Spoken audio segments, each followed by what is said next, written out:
Hey guys, Dr. Alex the Punch Doctor here. In the last video I went over Terrence Crawford and how he's always in good position to strike or counter his opponent. Now in this video I want to go over the anatomy that allows him to do this, some common problems when it comes to the hips and core that can prevent your agility, speed, and coordination, and some exercises and things you can do to bring balance back to your hips and core. Now the human body is an instrument, and I think it's important to look at it this way. You need to learn about this instrument and how to use it, especially if you want to be an athlete. Now, if you want to skip the anatomy and the educational part of this video and go straight to the exercises, you can. However, I still think it's very worthwhile to learn about the anatomy and the other stuff too. Here we go. Before I can talk about the problems or the solutions, I need to talk about the anatomy. A lot of balance in the body is controlled and managed through proprioception. Proprioception is essentially the sensation of body position and movement, and it all starts in the spine. There are two main ways your brain gets proprioceptive information from the body. That's joint position and movement, and muscle length. The position monitoring cells in the joints are called mechanoreceptors, and the cells in your muscles that monitor length are called muscle spindles. The deep postural muscles in the spine have a very high concentration of these position monitoring cells. In order for these small postural muscles to be working properly, your spine needs to be working properly. And that means all the bones in your spine need to be moving well relative to the adjacent bones. Sometimes the bones and joints can get stuck, which happens commonly in the lower back. As a chiropractor, I ensure proper alignment of your spine and skeleton, and I ensure that all the bones in your spine are moving well relative to the adjacent bones. In order for your brain to get the best information from the joints and deep muscles of the spine, all your spinal bones need to be moving well. So visiting a chiropractor can really help ensure that your spine and those deep stabilizers are working properly. So you can get as much information as possible about where your body is to improve your balance. Now, outside of the spine, you have the rest of the skeleton, of course. The skeleton is like an antenna held up by guy wires. If the guy wires are pulling evenly, the antenna is going to be straight, right? Now, if the muscles in your body are pulling evenly against your skeleton is going to have good alignment, and the muscles are going to have even resting muscle tension. Even resting muscle tension is one of the hallmarks of athleticism or athletic potential.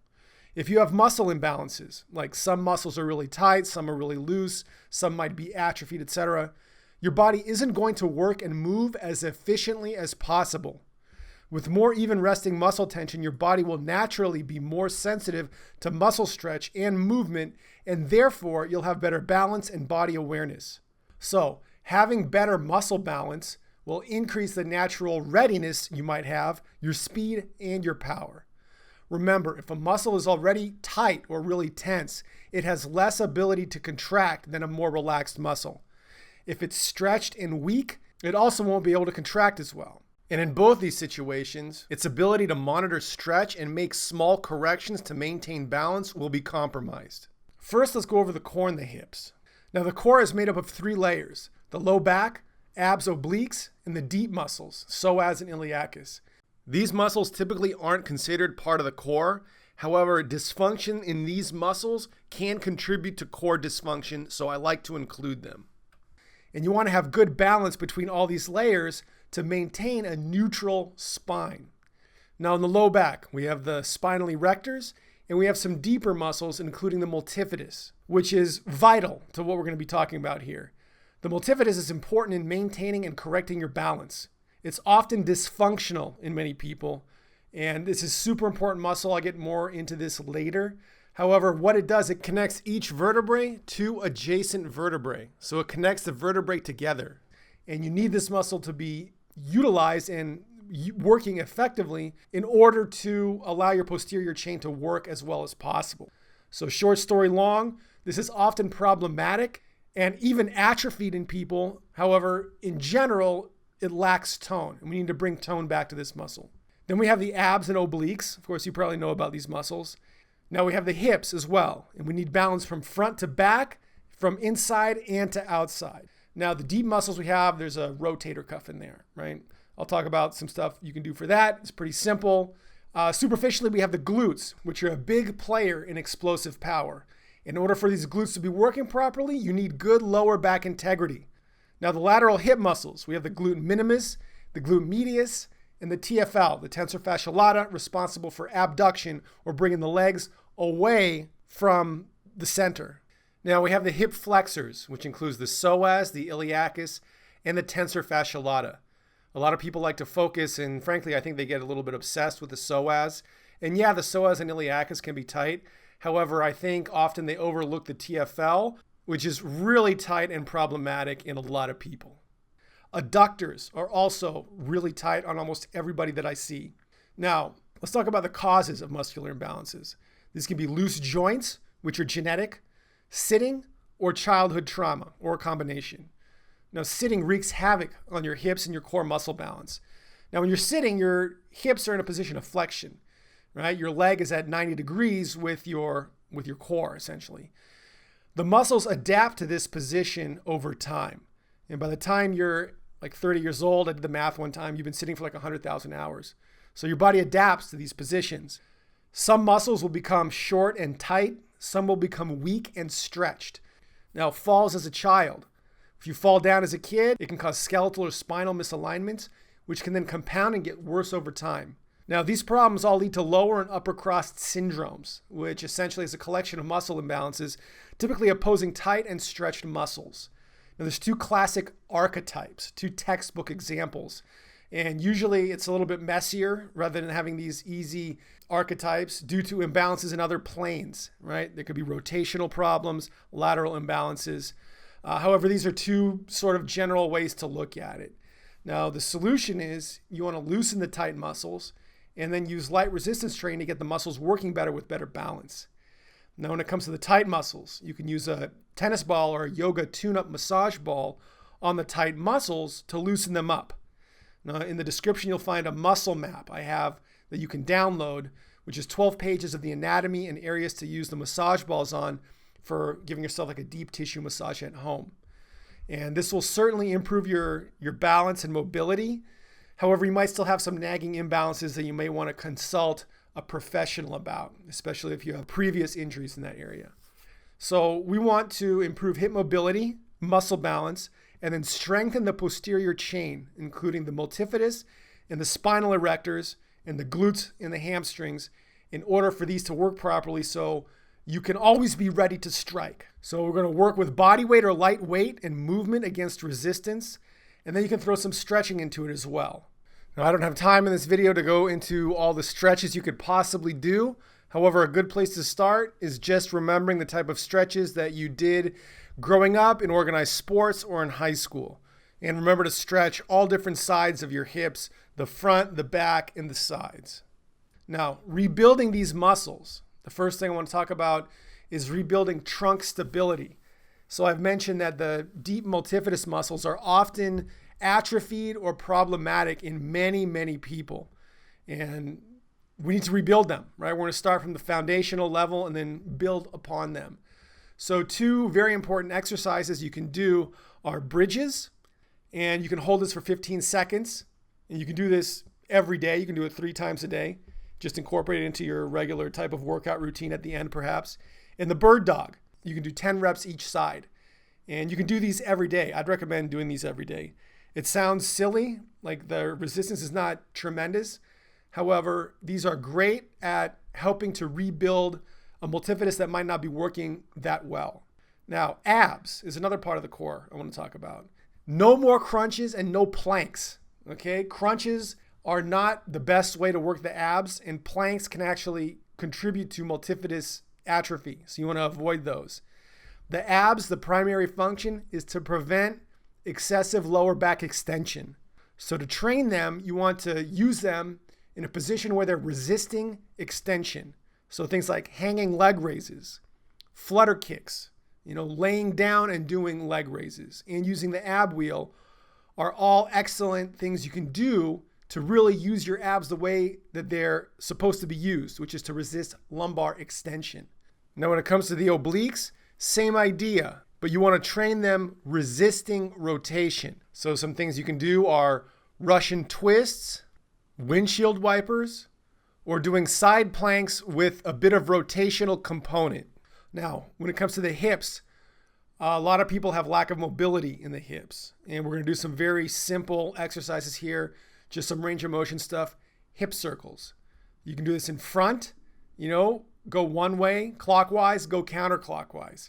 To the side, just circles, backwards and forwards. And then to the rear. Can't really do a big circle here, but you can bring your leg all the way to the one side and then all the way to the other side. Now, this is really designed to just increase the mobility of your hips. Now, you can do any type of rotation as well. So like internal rotation and then external rotation in different positions. Highly recommend that. And you can do it, with one leg up on a bench. You can do it in a squat position, just opening and closing, each leg. Now, when it comes to strengthening the hips and bringing some tone back and rebalancing the muscles there, the type of exercises you want to do are the same ones that the booty girls do on Instagram, right? And they have YouTube videos on how to build a bigger butt. Now, essentially, they're doing all the type of hip and glute exercises that you want to be doing. Now, you can do abductor or adductor. So abductor is like abducting, right? When you hear someone was abducted, you're taking something away. So abduction is bringing the leg away from your center. You're moving it out to the side. Adductor, you're bringing it closer in. Now, you can use a band for these. I think using a band is a good way to exercise these. You can also use ankle weights, specifically for the abductors. Kind of hard to use them for the adductors, but you can train the abductors with ankle weights quite well. Now, you can also work the hip flexors, which I highly recommend, with ankle weights or a kettlebell. You can hook your foot under a kettlebell and flex your hip, bring your hip up. And you can do the type of rep schemes that you would do normally in the gym, right? 10, 12 reps, a couple sets of each one. Another one you can do is weighted kickbacks. And it's important to maintain core tension with a flat back. You want to maintain good core integrity while you're doing all of these exercises. You don't want to have any bending of the core one way, forward, backward, side to side. You want to have very good core integrity while you're doing these. And you can add a speed component if your lower back is strong enough, right? Without letting your lower back flex, let your legs swing forward and then explode it back, like kick it back. And that'll work the posterior chain, right? Just with ankle weights. And once you've done all of these things, then you can start really increasing the weight and the type of exercises, moving on to compound exercises, which is what we're going to be talking about now. So the posterior chain is your low back, glutes, hamstrings, and then of course calf. The things I want to focus on right here are lower back in conjunction with glutes and hamstrings for hip extension. Now, if you want to maximize your glute function, you need a strong and sound lower back. That means a strong multifidus and the other postural support muscles. Okay, I can't emphasize this enough. Make sure that you can feel them, that you have good integrity in those before you move on to the more complex weight-bearing compound exercises. However, if you feel like you are ready to get into them, let's do it. Now, these all need to be done with a neutral spine, like I mentioned earlier, with as even muscular tension as possible. Try to keep your entire core engaged and start with a lighter weight. It's okay to use a lighter weight. It's not worth compromising form to increase the weight. The increased weight will come. These are supplementary exercises to perhaps build a foundation of strength, balance, and improved biomechanics. So the first thing you can start with are good mornings. It's a very simple exercise, really good for the posterior chain, probably the most specific posterior chain exercise there is. You want to keep the weight on your back, and you can start light, like I mentioned. You want to push your butt back like you're trying to hit the wall behind you. Keep tension in your lower back, and looking up can be a good thing to do to maintain that lower back tension. If you're comfortable with the exercise and it's easy for you, you can add a speed or explosive component to it using a lighter weight coming out of the lowered position. Kettlebell swings. Again, keep tension in your lower back. Really try to focus on hinging at the hips. Use a light weight for this. It doesn't have to be a lot. You can increase in weight very quickly after you get the movement down with the hip hinge. Deadlifts. Again, start light. You want to keep good tension around your core, especially your lower back. And you can do this fast. You can lower it controlled, lower the weight with good control, and then explode up. using maybe 50-60% of your 1 rep max. Squats, full range of motion without letting your lower back flex. You'll see it sometimes when people squat really low that their lower back will flex instead of maintaining the extension that it needs to keep the glutes engaged. If you're having trouble keeping tension in your lower back, you need to work on hip mobility and flexibility. Allowing your lower back to flex will take the stretch and tension out of your glutes. And remember, in order to work a muscle, you want to feel that stretch at the end range. So flexing the lower back takes that out of the glutes, effectively making the exercise less effective.